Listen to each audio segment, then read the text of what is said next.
একবার বানিয়ে সারা বছর খেতে পারবেন। মাত্র 50 টাকা খরচ করলে কিন্তু 1000 টাকার জিনিস আপনি বানিয়ে সারা বছর সংরক্ষণ করে মুখরোচক এই খাবারটি খেতে পারবেন। যাকে একটু খাওয়াবেন সে জীবনও এর স্বাদ ভুলতে পারবে না।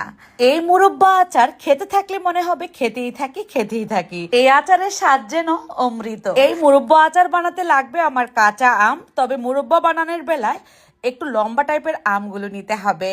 একদমই কাঁচকারা কাঁচা আম নিয়ে নিলাম। এর আটিটা কিন্তু একটু শক্ত হতে হবে যদি আমরা মুরব্বা আচার তৈরি করি। আমের খোসা ছাড়িয়ে নেওয়ার পর এভাবে করে মাঝখানে চিড়ে নিতে হবে। মুরব্বাটা 2 ভাগে ভাগ করলে কিন্তু দেখতে ভালো লাগে, খেতেও ভালো লাগে। আটিটা অনেকটা শক্ত হয়ে গিয়েছে, আপনারা কিন্তু খেয়াল করলে বুঝতে পারবেন। এখন 2-1 বার আমগুলোকে ধুয়ে নিব, এর কষটা যাতে সরে যায়। তারপর ধুয়ে নেওয়ার পর একদম ক্লিন পানির উপরে আমের মধ্যে লবণ দিয়ে দিলাম 1 টেবিল চামচ পরিমাণ। লবণ পানিতে এই আমগুলোকে কিছুক্ষণ ডিপ করে রাখবো। তারপর কাঁটা চামচের সাহায্যে এভাবে করে আমি একটু ডিপ করেই দাগ কেটে নিব। এতে করে কিন্তু এর ভেতরে শিরাটা ঢুকবে। তারপর এই লবণ পানিতেই কিছুক্ষণ আমি ভিজিয়ে রাখবো। ফাঁকে আমি শিরাটা তৈরি করে নিচ্ছি। এখন 5 মিনিটের মতো এগুলো লবণ পানিতে ভিজতে থাকুক। শিরা তৈরি করার জন্য 1 কাপ পরিমাণ চিনি দিয়ে দিলাম, এর মধ্যে 4 টেবিল চামচ পরিমাণ পানি দিলাম, আর দিয়ে দিচ্ছি ভিনেগার। 2 টেবিল চামচ পরিমাণ ভিনেগার দিচ্ছি। এখানে আমি বলবো চিনি যতটুকু নিবেন তার 4 ভাগের 1 ভাগ পরিমাণ পানি দিবেন। এই শিরাটা একদমই ঘন শিরা হবে, না হয় কিন্তু কাঁচা আম যেহেতু আমগুলো গলে যাবে।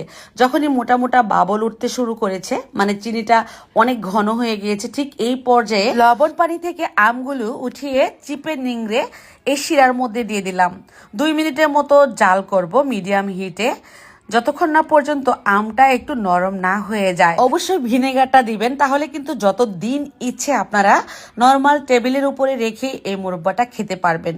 আমের উপরের অংশটা অনেকটা নরম হয়ে গিয়েছে, এটা যে বানাবেন মুরব্বাটা সেই বুঝতে পারবেন। ঠিক এই অবস্থায় 2 মিনিটের মধ্যে আমি চুলাটা অফ করে দিব। তারপর 1 ঘন্টা খানেকের মতো দিব ঠান্ডা হওয়ার জন্য। এর মধ্যে কিন্তু শিরাটা গায়ে গায়ে লেগে এই মোরব্বাগুলো একদমই কচকচে হয়ে যাবে। কামড়ে অনেক অন্যরকম টেস্ট।